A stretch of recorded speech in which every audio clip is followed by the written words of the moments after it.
꽤 오래전 한 홈페이지에서 다친 불쌍한 동물들에게 기부를 이라는 캠페인을 벌인 적이 있었다. 홈페이지는 캠페인을 위해 몇 장의 사진을 게재해 놓았는데 한쪽 다리를 다친 게, 화상을 입은 고양이 등 차마 보기 힘든 동물 사진들이 올라와 있었다. 하지만 회복 경과 후의 사진을 보니 다쳤었다고 믿기 힘들 만큼 완전히 회복되어 있었다.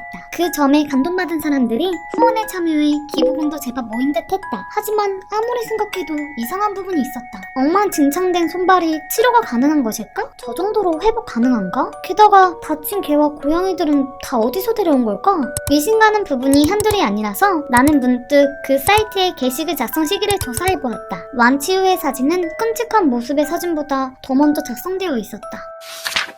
나는 작은 원룸주택 1층에 살고 있다. 내가 사는 곳 위 2층에는 나보다 약간 어려 보이는 여자애가 살고 있는데 우리는 서로 말 한 번 제대로 해본 적이 없다. 그녀에게 말을 걸어보고 싶었지만 그녀 얼굴을 보고 있으면 가슴이 떨려 말을 걸 수가 없다. 어느 날 밤 우연히 그녀가 밖으로 나와 무거워 보이는 쓰레기 봉지를 옮기는 걸 보게 된 나는 그녀에게 남자답게 보일 수 있는 기회라는 생각이 들어 선뜻 도와주겠다고 했다. 여자는 내가 말을 걸자 깜짝 놀라며 거절했지만 나는 괜찮다며 쓰레기 봉지를 들어주었다. 쓰레기 봉지가 위로 무거워 약간 힘들었지만 그녀 앞이라 티를 내진 않았다. 여자는 내게 고맙다고 했다. 얼굴이 살짝 붉어진 그녀는 너무나도 아름다웠다. 우리는 서로 얘기를 나누다 각자의 집으로 들어갔다. 나는 혹시 모를 로맨스를 생각하며 기분 좋게 잠자리에 들었다. 다음날 옆집 아주머니로부터 그녀의 얘기를 듣게 되었는데 그녀는 혼자 사는 게 아니라 다른 남자와 동거 중이라고 했다. 실망한 나는 집으로 돌아와 멍하니 창밖을 내다봤다. 창밖으로 그녀가 급하게 나가는 것이 보였다. 남자와 싸우기라도 한 건가? 그런데 왜 나는 한 번도 남자를 본 적이 없는 거지?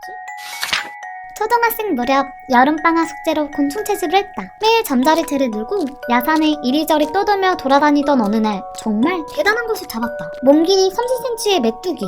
표본으로 학교에 제출했는데 다음날 학교에 소문이 퍼져 전시장이었던 과학실은 아이들로 엄청나게 붐볐다. 그러나 화제가 된 것도 잠깐, 그 표본은 이틀 만에 사라져버렸다. 그리고 학교에서는 모든 학생들에게 이런 내용의 프린트를 나눠주었다. 과학실에 있던 표본 메뚜기는 메뚜기가 아니라 다른 종의 곤충으로 밝혀졌습니다. 원래 크기가 큰 종류의 곤충이므로 학생 여러분들은 잘못된 정보를 퍼뜨리지 마시길 바랍니다. 그 후 부모님과 함께 교장실에 불려갔고 선생님이 아닌 몇몇 어른들과 이야기를 나누게 되었다. 부모님은 연신 고개를 숙이고 있었고 나는 어린 생각에도 그들이 매우 화를 내고 있다라는 것은 알 수 있었다. 그리고 수십 년이 지나 무심코 당시의 일이 생각나 부모님께 묻자 부모님은 그 표본을 찍은 사진을 보여주었다.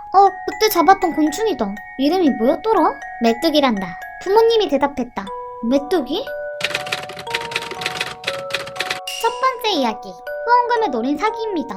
멀쩡한 개, 고양이를 데려와 다치게 한 뒤 치료한 것처럼 꾸민 것이죠. 두 번째 이야기. 남자가 없어진 건 여자가 남자를 죽인 뒤 쓰레기 봉지로 위장해 버렸기 때문입니다. 세 번째 이야기. 학생이 살고 있는 곳은 사실 방사능이 유출된 지역입니다.